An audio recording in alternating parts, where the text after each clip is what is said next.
Mayang hapon sa tanan.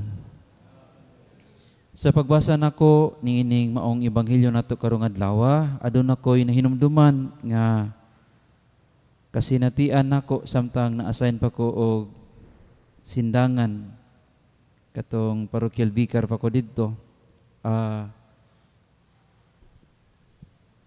2016 to 2019. Adun ako'y kasinatian dito diin usa na kahigayon gi-invite ko og birthday party.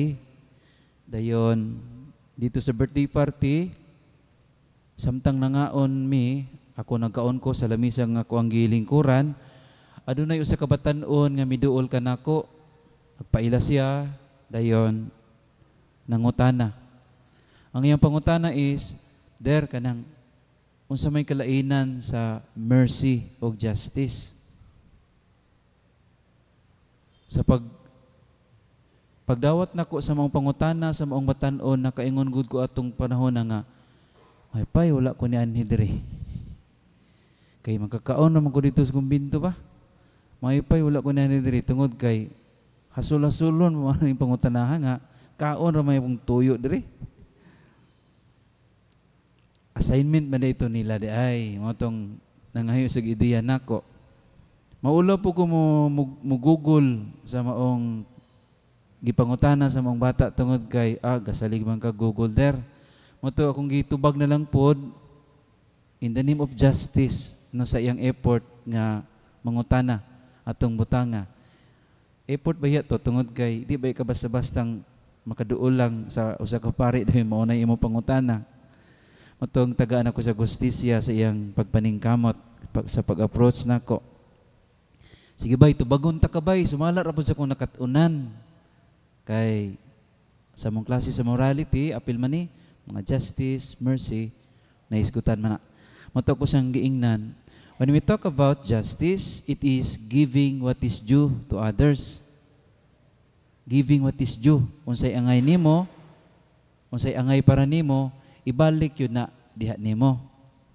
Kung nihatag ka ng nitrabaho ka ani, siyempre bayran po ka ani.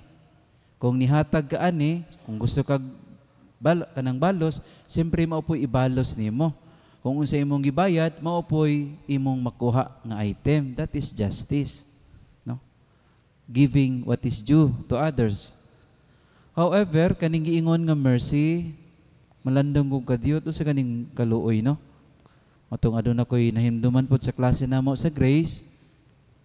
O dito ako nahinumduman, when we talk about mercy is kana bang it is an act of giving nga not according to your merit, nga gitagaan ka dili tungod kay angayan ka, worthy ka, kundili gitagaan ka tungod out of the generosity sa maong naghatag.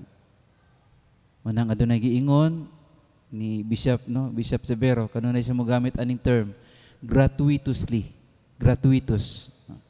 Kana bitaw nihatag ka sa usa ka butang out from the generosity of the heart sa maong naghatag. Wala ka nagpili, wala ka naglantaw, basta nihatag ka tungod kay manggihatagon ka. Now ngano akong gipaambit ning akong kasinatian sa maong batan-on tungod kay mao man ni karon ang atong ebanghelyo, no?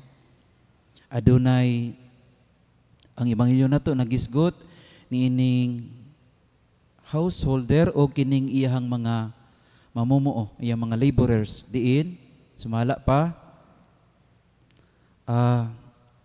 nanawag siya mga trabahante ngadto sa iyang parasan. Adunay gipatrabaho niya alas 6, alas 9, alas 12 sa udto, alas 3, dayon ang pinakalas alas 5. Sa ilang panahon sa una, 12 hours gyud na ang trabaho, karon kay 8 hours man ta, no? Ang working time nato sa ilaha 6 to 6 gyud na. Alas 6 sa buntag, mahuman pagkaog, alas 6 sa hapon, pero ang imuhang sweldo sa ilang panahon is 1 dinar, no? Usa ka dinaryo ra. Now, katuna no sa paghatag na sa ilang suhol, pagka sa wumsum na, ang nahitabo manggod kay gipaulahi katong nahiuna nga trabaho o giuna og hatag og suhol katong ulahi na katong alas 5 na ni trabaho. Motong naguna-una ang katong mga nasa ulahi nga mas dako-dako ang ilang madawat tungod kay ang nadawat niya atong nagtrabaho alas 5 usa ka denaryo man. So they expect nga dako-dako ilang madawat, pero sa ilang pagdawat nila usa ka denaryo ra gihapon.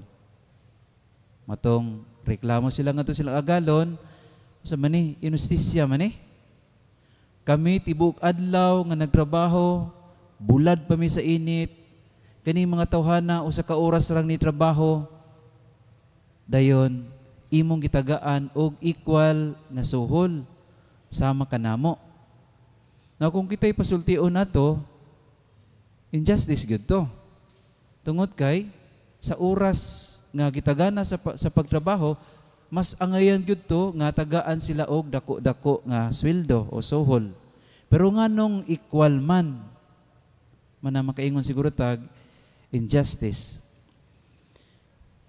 In reality, this injustice nga giingon karon diha sa tuang ebanghelyo of this householder serves a cause, a jump to a level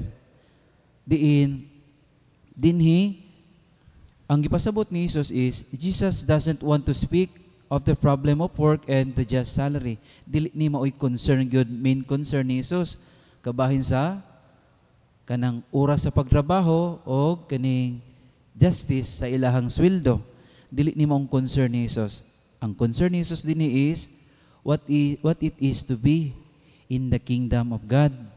Siyempre, ang parable mao mang pagpapadayag unsa ang gingarian sa Dios. Ang mga parable mao ang pagpapadayag sa kinaiyas Ginoo. Ug dinhi gipadayag sa kinaiyas sa Ginoo nga in the kingdom of God no one is unemployed.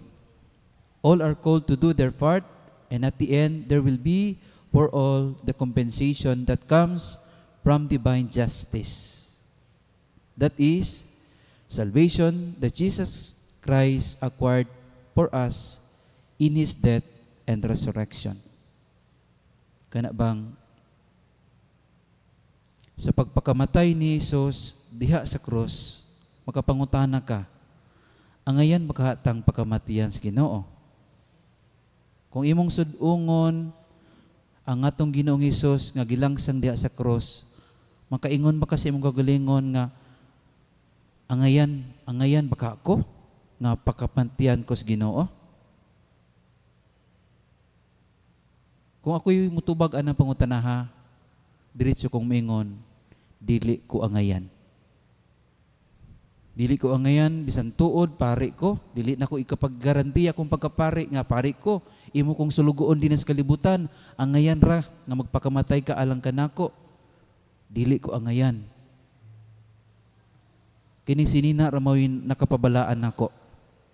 Pero kung batasan o akong pagkatao, makasasala. Manang di ko maingon nga angayan ko tungod kay pari ko. Sa hustisya sa Ginoo, dili ko angayan. Sa iyang pagpakamatay diha sa cross, dili ko angayan tungod kay dautan ko, makasasala ko. Pero ang Ginoo maluoy kanato dili tungod kay angayan ta.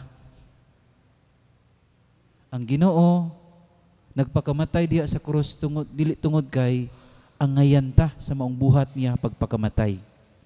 Sama sa kung iyon ganina, ang kaluoy sa Ginoo dili sama sa kaluoy sa tao. Ang kaluoy sa Ginoo dili according to our own merit nga angayan tang tagaan. Ang kaluoy sa tao, maluoy ta kung angayan ka. Pero ang kaluoy sa Ginoo dili ingon ni ana. Bisag dili ta angayan, ang Ginoo kanunay nga maluluyon. Ang kaluoy sa tao mupili. Pili man ta. Di ba? Naman to'y preferential nga ganahan. Manang kung maluoy ta, pinili ra. Ang kaluoy sa Ginoo walay pagpili. Kay sa iyang pagpakamatay diha sa krus, wala na niya gihimo para lang sa iyang mga pinili nga mga katawhan. Kundili ang iyang pagpakamatay diha sa krus, iyang gibuhat para sa katubsanan sa tanang sala nato nga kitay gahimo, dili But because God is merciful, iyang gihimo na. Ang kaluoy sa Ginoo dili pareha sa kaluoy sa tao. Kita maluoy ta to those whom we consider as worthy. Angayan ka na kung kaluyan, kay amigo man ta. Angay ka na kung kaluyan, tungod kay parinti man ta. Angay ka na kung kaluyan, tungod kay suod-suod man ta.